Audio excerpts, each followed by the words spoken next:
పథకంలో అనేక మార్పులు సంస్కరణలు చేస్తున్నామని కేంద్ర మంత్రి కిషన్ రెడ్డి అన్నారు.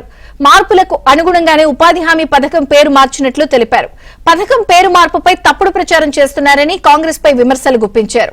ఉపాధి హామీ పథకంలో చాలా అవకతవకలు జరిగాయన్న కిషన్ రెడ్డి ఒకేడాది గుంతలు తవ్వితే వచ్చే ఏడాది కూడా అక్కడే తవ్వేవారన్నారు.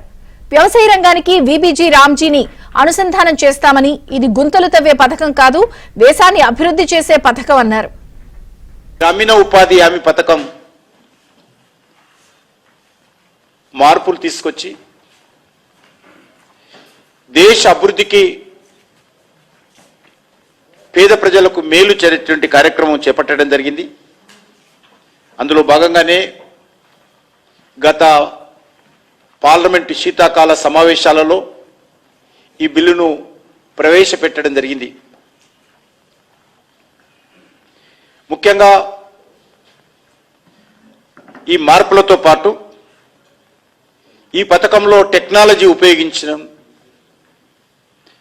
అకౌంటబిలిటీ జవాబుదారీతనాన్ని ఈ పథకంలో తీసుకొచ్చాము.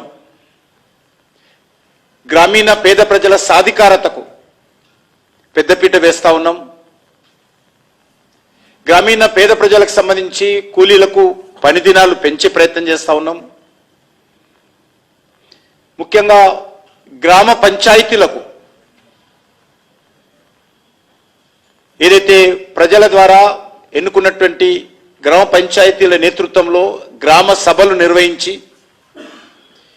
ఆ సభలకు ఈ యొక్క ఉపాధి హామీ పథకం అమలు చేసేటువంటి కార్యక్రమంలో కూడా వాళ్ళకి అధికారాలు కూడా ఈ చట్టంలో